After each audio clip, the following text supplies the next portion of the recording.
చూస్తూనే ఉన్నామండి. ఒకసారి రవికిరణ్ గారు మాట్లాడతారు. రవికిరణ్ గారు. వాసుదేవన్ గారు ముందుగా మీకు తోటి ప్యానలిస్టులకి 9 టీవీ వీక్షకులందరూ శుభోదయం అండి. ఇప్పుడు ఈ అంశం మీద 1-2 పాయింట్లు మీ ద్వారా ప్రజల ముందు పెట్టదలుచుకున్నాను. ఇది కాన్స్టిట్యూషన్ ఆఫ్ ఇండియా అండి, భారత రాజ్యాంగం. దీనిలో అధికరణ 315. ఇదేంటి, పబ్లిక్ సర్వీస్ కమిషన్ ని ఎవరు అపాయింట్ చేస్తారు, వారి యొక్క నియమావళి ఏంటి అని చెప్పి రాజ్యాంగం నిర్దేశించింది. సో పబ్లిక్ సర్వీసు అన్నది రాజ్యాంగబద్ధమైనటువంటి సంస్థ. దీని ఏ ముఖ్యమంత్రి ప్రధానమంత్రి అయితే పబ్లిక్ సర్వీస్, రాష్ట్ర ముఖ్యమంత్రి అయితే ఏపీ పబ్లిక్ సర్వీస్ వాళ్ళు నియమించేది కాదండి. నియమించేది గవర్నరు రాష్ట్రంలో, కేంద్రంలో అయితే రాష్ట్రపతి. సో ఏ రకంగా మనకి ఎలక్షన్ కమిషన్ ఆఫ్ ఇండియా, లేకపోతే సిఏజీ, లేకపోతే జ్యుడిషియరీ ఉన్నాయో రాజ్యాంగ ప్రతిపత్తిక సంస్థ, అలాంటి సంస్థలు. దీని యొక్క తొలగింపు కూడా మనం ఎవరో ముఖ్యమంత్రులు ఎవరో ఇక్కడ ఉన్న క్యాబినెట్ తొలగించలేరండి. దీన్ని మళ్ళీ సుప్రీంకోర్టు నుంచి అక్కడ ఉన్న కమిటీ వేసి ప్రెసిడెంట్ ఆఫ్ ఇండియాకి వెళ్ళి అక్కడ నుంచి గవర్నర్కి వస్తే అప్పుడు గవర్నర్ ఏమైనా చేయాలి. సో ఎంత 315 నుంచి 323 ఆర్టికల్స్ వరకు చదివితే మొత్తం ఇది ఒక రాజ్యాంగ ప్రతిపత్తికల సంస్థ. ఇది ఏ రాష్ట్ర ప్రభుత్వం యొక్క నియంత్రణలో కానీ వాళ్ళు చెప్పినట్టు ఈయన జీ హుజూర్ అనే సంస్థ అయితే కాదు. ఒకటి. 2, ఈ అంశం మీద ఇటీవల హైకోర్టు, రాష్ట్ర గౌరవ హైకోర్టు రిట్ పిటిషన్ నెంబర్ 4633/2024 దీన్ని ఎవరు వేశారంటే మల్లా పార్థసారథి గారు వర్సెస్ స్టేట్ ఆఫ్ ఆంధ్రప్రదేశ్, అలాగే పెంచలయ్య గారు. వీళ్ళు వేసేటువంటి పిటిషన్ ఏంటి, వీళ్ళిద్దరూ ఏపీపీఎస్సి మెయిన్స్ కి క్వాలిఫై అయినటువంటి 92,250 మందిలో వీళ్ళిద్దరు ఉన్నారు. సో వీళ్ళిద్దరు ఇచ్చిన పిటిషన్ ఏంటంటే, అసలు యాక్చువల్ గా స్థూలంగా కింద సంవత్సరమే పిటిషన్ చేశారు. వాళ్ళంటుంది ఏంటంటే, నేను ఏపీపీఎస్సీలో మాజీగా సభ్యులుగా చేసే వాళ్ళతో కూడా మాట్లాడి చెప్తున్నాను. ఇప్పుడు వెర్టికల్ రిజర్వేషన్ ఉంటుంది, ప్రజలు కూడా అర్థం చేసుకోవాలి. ఎందుకంటే నేను అర్థం చేసుకుంటే కొంత టైం పట్టింది. వెర్టికల్ రిజర్వేషన్ అంటే OC, BCA, BCB, BCD, BCE, అలాగే ఈడబ్ల్యూఎస్, ఎస్సీ, ఎస్టీ, ఇలా 9 కేటగిరీలకి వెర్టికల్ రిజర్వేషన్ అంటారు. మళ్ళీ హారిజాంటల్ రిజర్వేషన్ అంటే బీసీఏలో ఉమెన్ కి ఎన్ని సీట్లు, లేకపోతే బీసీఏలో ఫిజికల్లీ ఛాలెంజ్ కి ఎన్ని సీట్లు ఇస్తాం అన్నది హారిజాంటల్. అయితే ఈ పిటిషన్ ఏంటంటే, వెర్టికల్ రిజర్వేషన్స్ గురించి జీవో 2023లో జగన్మోహన్ రెడ్డి గారి ప్రభుత్వం ఇచ్చిన జీవోలో వెర్టికల్ రిజర్వేషన్స్ గురించి, హారిజాంటల్ రిజర్వేషన్ గురించి చెప్పలేదు.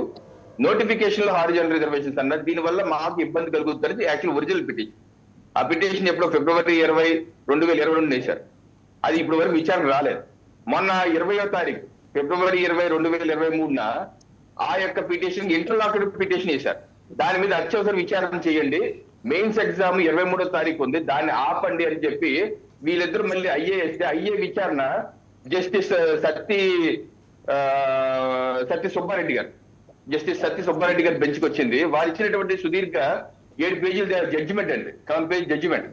దీని జడ్జిమెంట్ ఏమన్నారండి జడ్జి గారు, by participating in the main examination, the petitioner will not lose their future chances.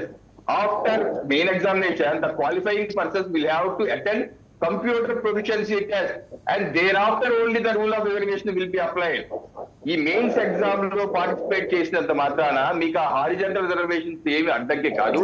అది ఎప్పుడు వస్తాయంటే, మళ్ళీ ఇంకో పరీక్ష ఉంది, కంప్యూటర్ ప్రొఫిషియన్సీ టెస్ట్ అని ఉంది, అది అయిపోయినాక అప్పుడు ఈ హారిజాంటల్ రిజర్వేషన్ ప్రక్రియ అంటూ అమల్లోకి వస్తుంది.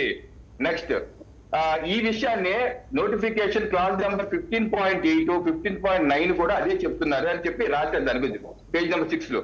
Therefore, the persons qualified for the main examination are 92,250. Out of 92,250, 2 petitions have approached the court and ventilated the grievance regarding horizontal reservation as sought grant for interim order. However, if the main examination is not conducted on the scheduled date, all the eligible candidates interest will be geofed. ఒకవేళ మీరు చెప్పినట్టు దీన్ని ఆపేస్తే ఏ అయితే 90,000 పైచిలకు మంది hall ticket download చేసుకుని exam రాని రెడీగా ఉన్నారో వారి అందరికీ విఘాతం కలిగించే వాళ్ళు అవుతాము. కావున ఇవన్నీ సార్, ఈ టెక్నికల్ పాయింట్స్ అన్ని నేను అంగీకరిస్తాను రవికిరణ్ గారు, ఈ టెక్నికల్ పాయింట్స్ అన్ని నేను అంగీకరిస్తాను. కానీ కరెక్ట్గా మెడ మీద కత్తి వేలాడేదాకా ఎందుకు తెచ్చుకున్నట్టు? అదే నేను అసలు నాకు అర్థం చేసుకుంటే కొంత టైం పట్టింది. అందుకని ఎవరైతే కొంత చాలా మంది కన్ఫ్యూజన్ ఉంది, దీన్ని మిస్ఇన్ఫర్మేషన్ ఉందన్నమాట. నేను యాక్సెప్ట్ చేస్తాను.